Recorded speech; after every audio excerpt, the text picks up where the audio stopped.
आखिर नरेश मीणा चाहते क्या हैं?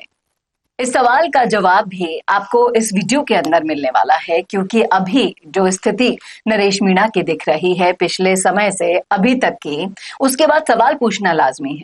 तो बने रहेगा हमारे साथ लास्ट तक इस वीडियो के। नमस्कार, मैं हूं चेतना शर्मा। हम देखना शुरू कर चुके हैं संवाद भारत का। भारत के लिए मुद्दे पर बात करने के लिए मेरे साथ मौजूद है हमारे editor in chief Varun Bhansali जी।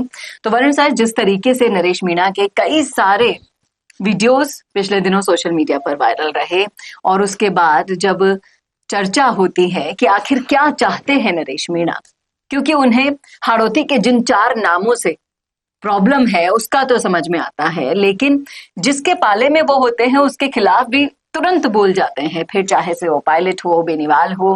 हाल ही में अशोक चांदना उनकी फहरिस्त में सबसे टॉप लिस्ट में है, क्योंकि ये वही अशोक चांदना है जो उनके हालचाल पूछने हॉस्पिटल में जाता है जब ये 15 दिन के अनशन पर थे।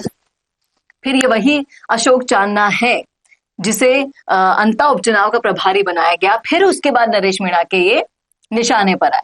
तो क्या वाकई में उन्हें किसी व्यक्ति विशेष से प्रॉब्लम है, या फिर पार्टी उनको प्रेफरेंस दे देती है उसके बाद वो बदल जाते हैं?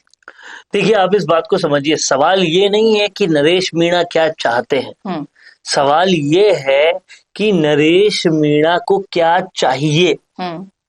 चाहिए क्या, वो तो सभी को पता है ना। मैं बताता हूँ, आप बताइए। चाहिए उन्हें स्थिरता, चाहिए उन्हें एक बात पे रहना जो वो नहीं रह पा रहे। इस बात को समझना होगा कि नरेश मीणा आज की डेट में अंतर चुनाव खत्म होने के बाद कहते हैं कि गुस्सा नहीं करूंगा, किसी को उल्टा नहीं बोलूंगा, और फिर कुछ ही दिन बाद वो करना शुरू कर देते हैं, सीधा पीएम को ही बोल देते हैं।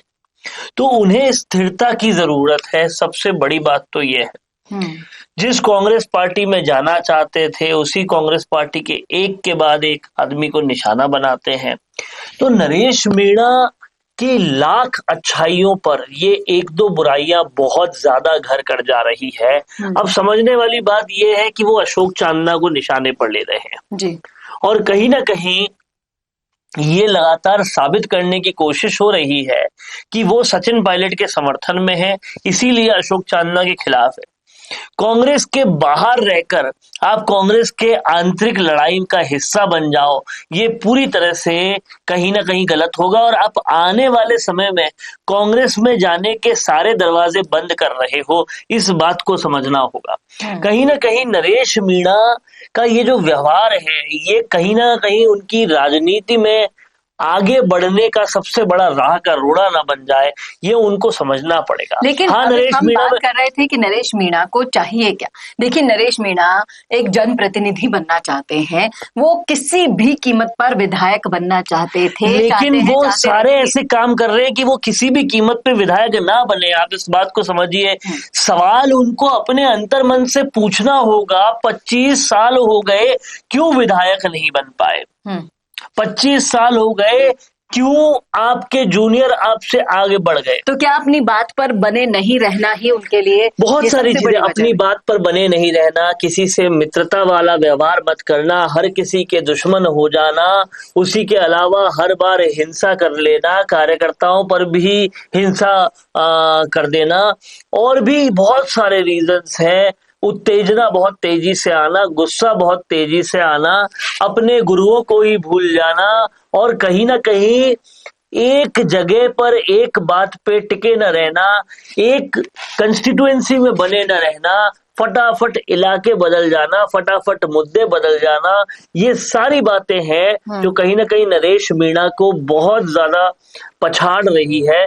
मैं आपको बताता हूं कि नरेश मीणा में लाख अच्छाइयां हैं, एक नहीं, 2 नहीं, लाख अच्छाइयां हैं। आज की राजनीति में ऐसा इंसान चाहिए जो गरीबों के लिए मर मिटने के पूरी की पूरी नीयत रखता हो, लेकिन वो नीयत तभी कारगर होगी जब वो राजनीति में आएंगे, और राजनीति में आने के जो दरवाजे हैं वो कहीं ना कहीं उनके व्यवहार की 2-3 चीजें बंद करती जा रही है। अब वो अशोक चांदना के खिलाफ हो गए, अशोक चांदना के लिए क्या कुछ नहीं, खुले मंचों से वो बोल रहे हैं।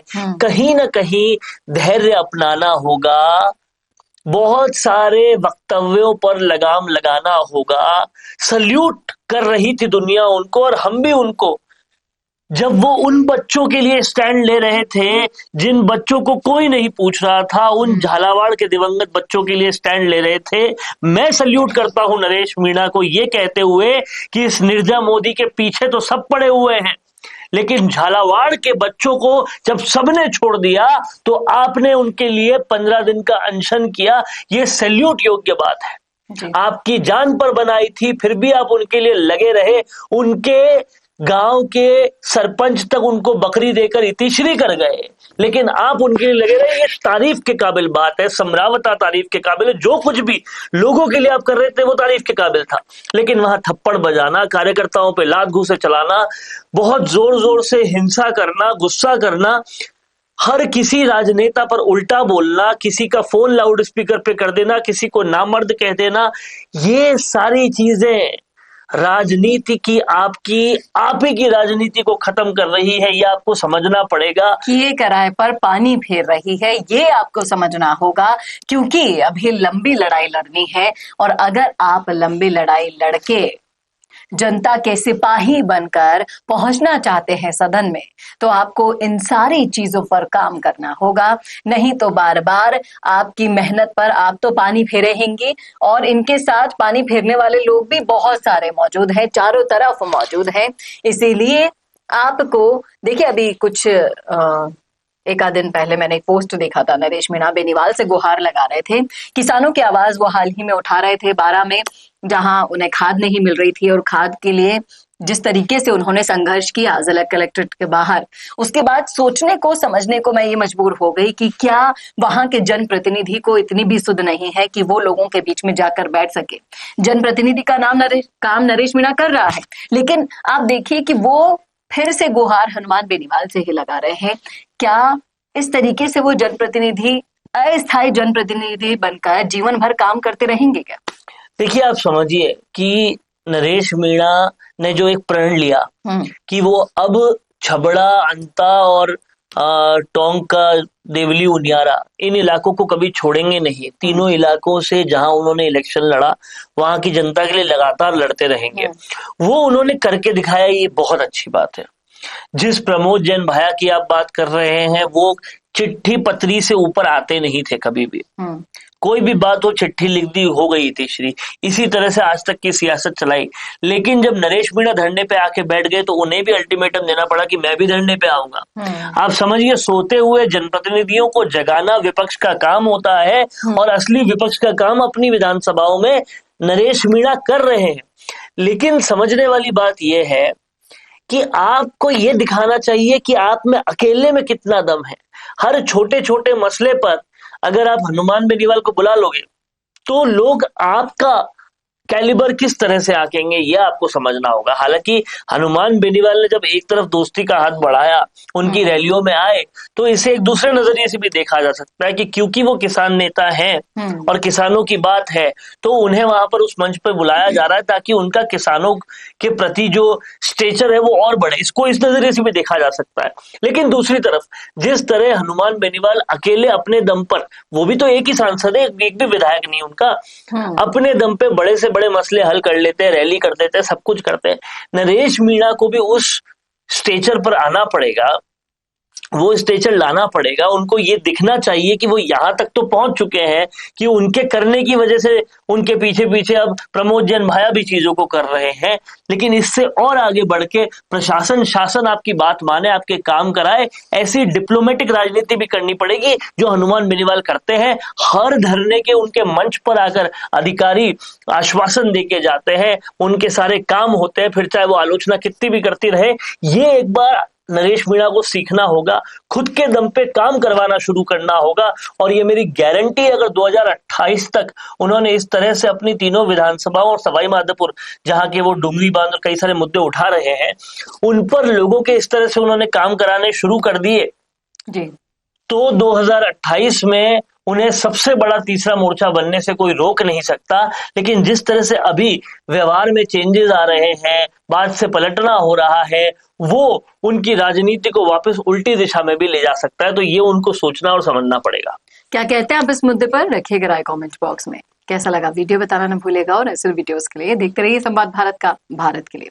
नमस्कार। अगर आप बनना चाहते हैं पॉलिटिशियन लेकिन पब्लिक स्पीकिंग और अपने विचारों को व्यक्त करना चुनौती लगता है या कैमरे और पब्लिक के सामने किसी तरह से बोल पाए इसमें मुश्किल होती है, तो मिशी मीडिया सॉल्यूशंस लेकर आया है पॉलिटिकल कंसल्टेंसी कैंपेन, जिसमें वरिष्ठ जर्नलिस्ट और पॉलिटिकल एनालिस्ट की एक्सपीरियंस्ड टीम आपको मदद करेगी, जिससे आपकी आवाज और भी बुलंद हो जाएगी। इसमें हम आपके गोल को पूरी तरह से टारगेट करेंगे कि किस तरह से आपको पार्टी पहचाने, आपको उस क्षेत्र के लिए चुने, कैसे सर्वेज में आपका नाम आए, कैसे लोगों के बीच में आपका माहौल बने। न सिर्फ कंसल्टेंसी हम आपको देंगे बल्कि आपको सारे रास्ते दिखाएंगे और बताएंगे भी, जिससे आप भारत की राजनीति में अच्छे पॉलिटिशियन बनके समाज का सुधार कर सके। तो अभी कॉन्टैक्ट कीजिए स्क्रीन पर दिए गए नंबर पर।